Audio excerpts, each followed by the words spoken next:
आवाज इको हो रही है।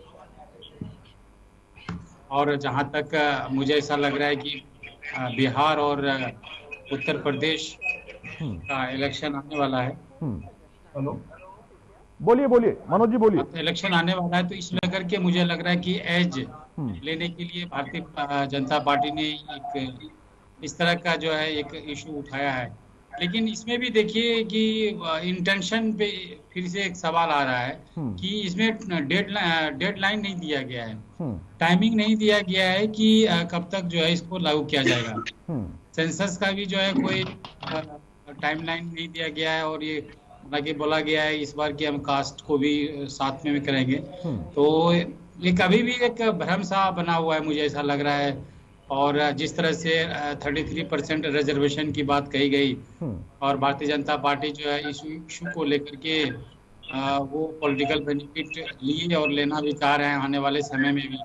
तो उसी तरह से मुझे ऐसा लग रहा है कि एक कंक्रीट स्टेप नहीं लिया गया है, सिर्फ एक वर्जन लिया गया है, एक स्टेटमेंट दिया गया है कैबिनेट द्वारा। हम्म। और इस तरह का जो है बहुत बार इस तरह का जो है कैबिनेट डिसीजन लिया था, जैसे 2001 में भी जब अटल बिहारी वाजपेयी का सरकार था, उसमें भी जो है इस तरह का डिसीजन लिया गया था। हम्म। 2011 में भी कांग्रेस पार्टी ने सोचा था कि हम करेंगे, लेकिन वो भी नहीं कर पाई।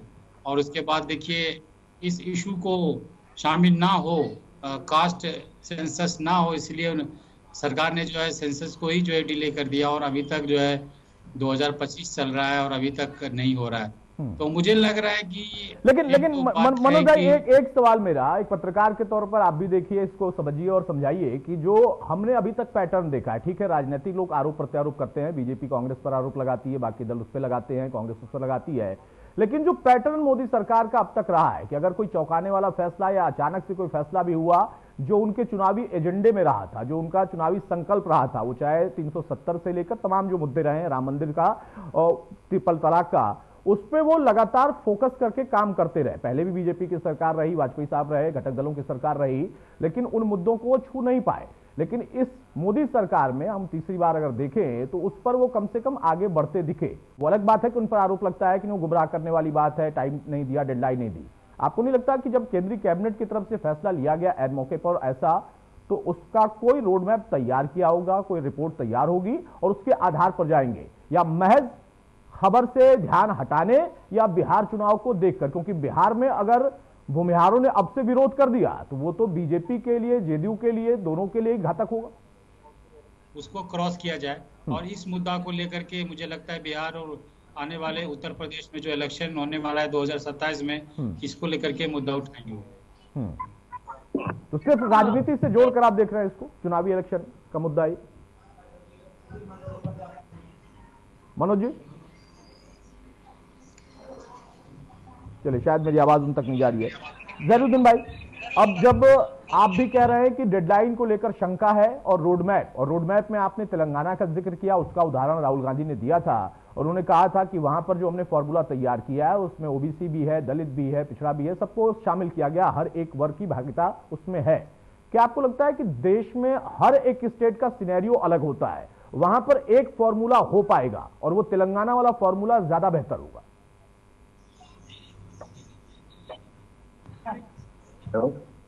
जरूरी साहब, मेरी आवाज आ रही है?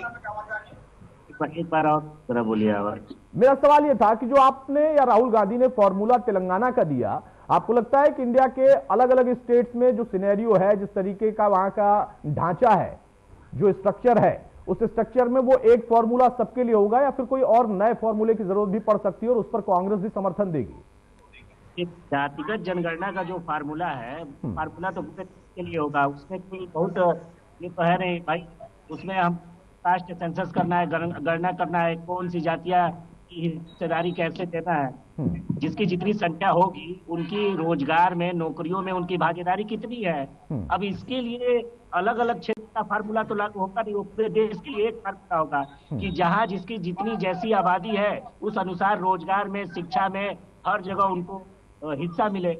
ये सिंपल फार्मूला है। अब भाई बीजेपी तो पूरे देश को जो अनेकता में एकता, भिन्नता में एकता हमारी पहचान है, और तमाम नारे दे रहे हैं, यूसीसी का नारा दे रहे हैं, ये ऐसे ऐसे नारे दे रहे हैं, और पूरे देश गवर्न एक चीज में पिरोने की कोशिश कर रहे हैं, वो इस बात का कैसे विरोध करेंगे। और रही बात, देखिए जातिगत जनगणना लोगों को डेवलपमेंट में आगे बढ़ाने के लिए, जो जातियां सामाजिक न्याय में पीछे छूट गई है, डेवलपमेंट में पीछे छूट गई है, विकास में पीछे छूट गई है, और कई वर्षों से लगातार वो पीछे चली जा रही है, उनको मकसद है आगे बढ़ाने का। वो सिंपल है, जब गणना करेंगे, जब हकीकत सामने आएगी, उसके हिसाब से गवर्नमेंट नियम बनाएगी, और उस नियम के तहत उनको आगे बढ़ाया जाएगा। ठीक है राजकुमार जी, है नहीं। राजकुमार जी मेरी आवाज आ रही है? राजकुमार भाई मेरी आवाज आ रही है आप तक? बिल्कुल आ रही है जी जी। राजकुमार जी, जो बात जहीरुद्दीन साहब कह रहे हैं कि इसमें कोई बहुत ज्यादा रॉकेट साइंस नहीं है, जिसकी जितनी हिस्सेदारी है, जितनी भागीदारी है, उसके आधार पर ही तय होगा।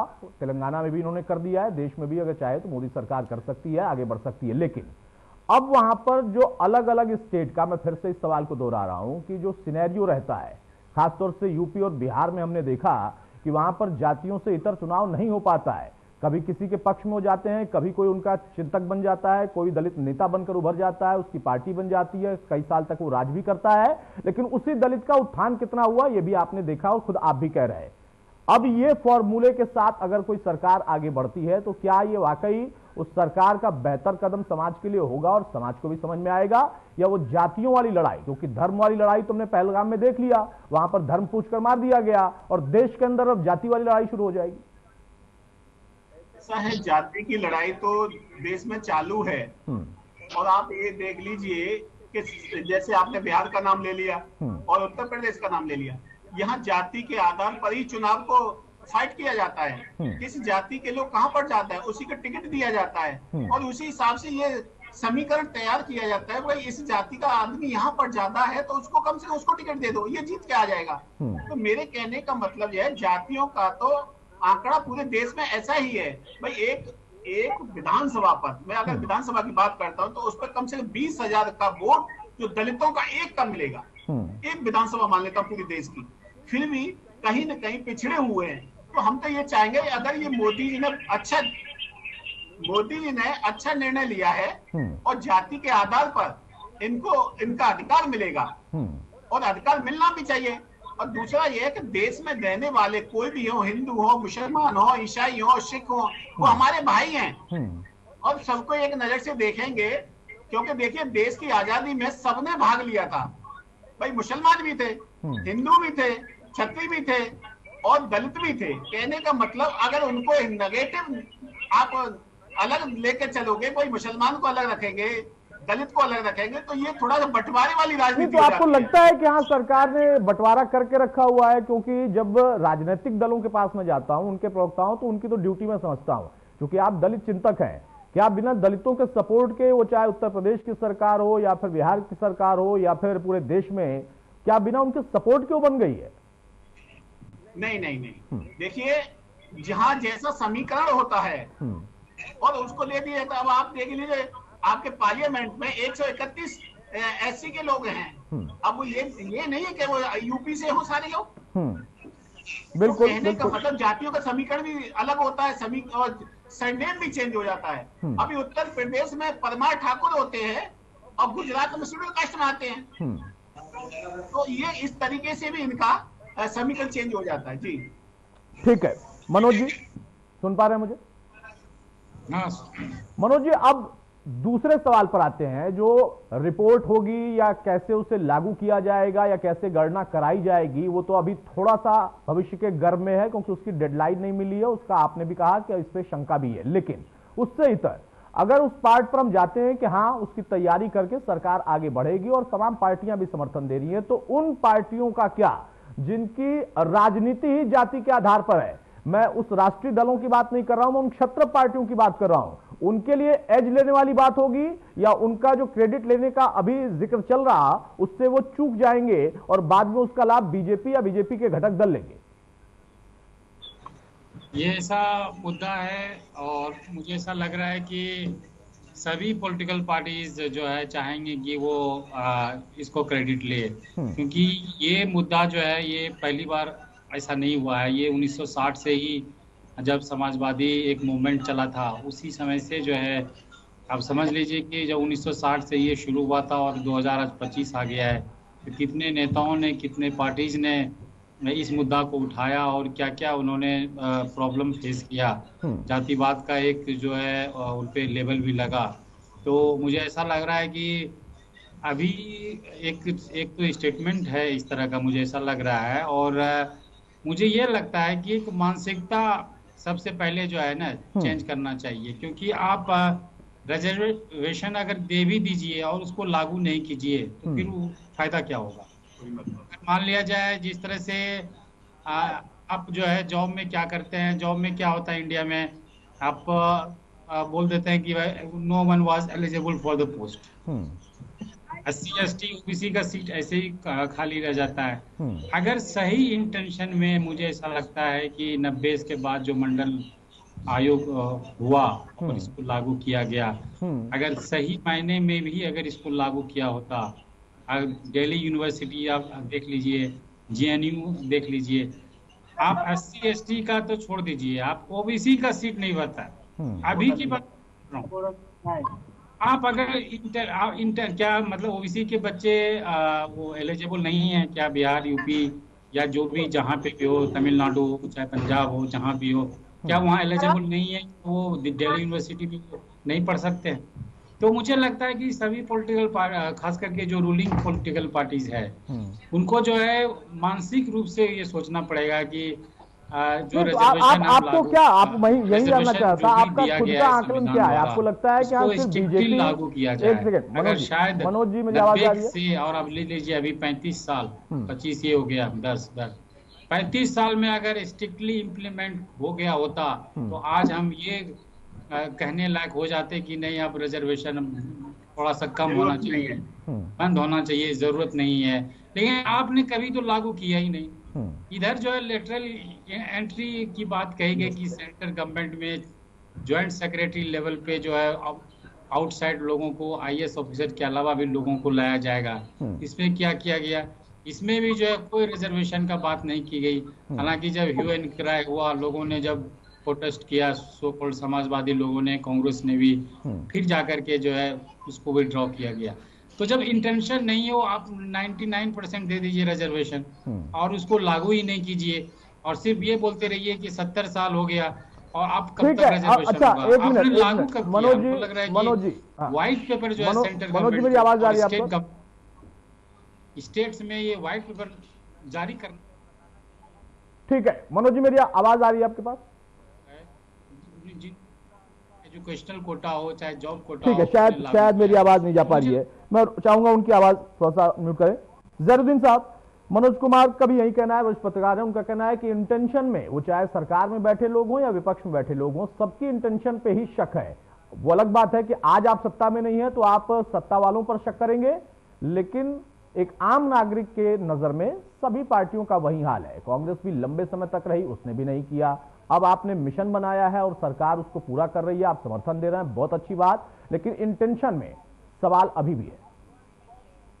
और हमको लग रहा है आने वाले 50 साल में अगर मुझे ऐसा लग रहा है कि अगर हम लागू कर दें तो ये सबसे मनोज कुमार की आवाज कम करें, वो करते हैं। हाँ, राहुल गांधी के ईमानदारी पर देश की जनता को पूरा विश्वास है और यकीनन राहुल गांधी ने अपने जीवन का मिशन बना के इस लड़ाई को लड़ा और ये बिल्कुल उन्होंने परवाह नहीं किया कि इससे हमें पॉलिटिकल तौर पर नुकसान होगा या फायदा होगा। इसकी परवाह किए बिना उन्होंने तमाम जगहों पे कहा कि ये मेरे जीवन का मिशन है। आज मोदी सरकार ने कास्ट सेंसस की बात की है, कराने की बात की है, तो उन्होंने उसका स्वागत भी किया है। तो आगे की जो लड़ाई है वो राहुल गांधी लड़ेंगे और यकीनन न्याय की इस लड़ाई में राहुल गांधी जी को कामयाबी मिलेगी। जनता को पूरा विश्वास है कि राहुल गांधी जी को मौका मिलेगा तो वो करके देखिए। ठीक है राजकुमार भाई, फाइनल कमेंट ही आपका मैं चाहूंगा कि जो आपकी शंकाएं हैं, मनोज भाई की शंका है या जहरुद्दीन साहब कह रहे हैं कि मिशन पूरा कराने का पहला कदम कांग्रेस ने उठवा लिया है सरकार से, उन तमाम परिस्थितियों में कहीं कोई ऐसा आपको एक शक वाला पॉइंट दिखाई देता है कि हाँ सरकार की इंटेंशन, इतने लंबे समय के बाद अगर इस मांग को मानने की बात कही है सरकार ने, कैबिनेट ने फैसला किया है, तो उस इंटेंशन पे या समय पर कोई चिंता है? देखिए, चाहे देश की सरकार हो या प्रदेश की सरकार हो, अगर कार्य करने का तरीका उनका ईमानदारी से है तो उस पर कोई उंगली नहीं उठाएगा। अब आप लेटरल एंट्री को ले लीजिए, आप बिना बैठे घर पर बैठे हुए आदमी को आप आईएएस बना देंगे, जॉइंट सेक्रेटरी बना देंगे, तो वो किसके लिए काम करेगा? प्राइवेटीकरण कर देंगे, निजीकरण करेंगे, तो आप ये बताइए उसमें रिजर्वेशन तो है नहीं। जो दलितों की स्थिति जो है वो ही रहेगी, और जिसको फायदा मिलना था उसको फायदा नहीं मिला, जिसको नहीं मिलना था उसको फायदा मिला। तो कहने का मतलब इच्छा अच्छी होनी चाहिए, ईमानदारी से काम करेंगे तो स्वागत सब लोग करेंगे, हम भी करेंगे, और कोई नहीं है भाई। ऐसा नहीं है कि भी हमारे दुश्मन है क्या देश के रूलिंग पार्टी वाले, तो हमारे दुश्मन नहीं है, हमारे भाई हैं, हमारे परिवार के लोग हैं। कम से कम इनकी इच्छा अच्छी होनी चाहिए, दलितों के उत्थान के लिए कुछ करना चाहिए, ईमानदारी से करना चाहिए। अब इनकी सोच करना कुछ, अभी जैसे अभी इन्होंने कह दिया भाई हम तो जनगणना कराएंगे, अब कब तक कराएंगे, कब नहीं कराएंगे, अब डेट निश्चित नहीं है, तो ये तो इनके ऊपर है, कराएंगे नहीं कराएंगे। कहीं एक ऐसे अलग से कोई एक समूह का तो नहीं छोड़ दिया इन्होंने कि भाई करा लेंगे, या बिहार का चुनाव हो जाएगा तब करा लेंगे, हो सकता है 2027 में उत्तर प्रदेश का चुनाव तब करा लेंगे, या लोकसभा का चुनाव आएगा 2029 में तब करा लेंगे।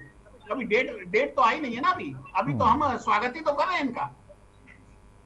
ठीक है, चलिए अच्छी बात है कि आपको डेडलाइन चाहिए, कांग्रेस को भी डेडलाइन चाहिए, और सरकार की जिम्मेदारी भी है कि जब फैसला किया है तो डेडलाइन देनी। बहुत शुक्रिया राजकुमार भाई आपका, जैनुद्दीन साहब आपका, और मनोज भाई आपका भी। तो मौजूदा दौर में जातिगत जनगणना को लेकर एक बार फिर से प्रश्न खड़े हो चुके हैं, लेकिन सबसे अहम बात यह है कि जो सरकार ने फैसला किया वो फैसला क्या वाकई सिर्फ एक शगुफा बनकर रह जाएगा, उसकी कोई डेडलाइन है, उसका रोड मैप क्या होगा? उस रोड मैप में भी कांग्रेस की तरफ से कहा गया कि जो बिहार वाला फॉर्मूला है उस फॉर्मूले को लागू करेंगे तो कोई फायदा नहीं है, क्योंकि हमने जो फॉर्मूला तेलंगाना में, कर्नाटक में बनाया वो सबसे बेहतर फॉर्मूला है। तो क्या कांग्रेस इस पर भी रिजिड होगी कि उन्हीं के फॉर्मूले को लागू किया जाए, या इसका कोई और नया प्लेटफॉर्म बनेगा, कोई नया रोड मैप बनेगा, उस आधार पर जातिगत जनगणना होगी, और होगी तो जिस मकसद से होगी वो मकसद भी पूरा हो। नमस्कार।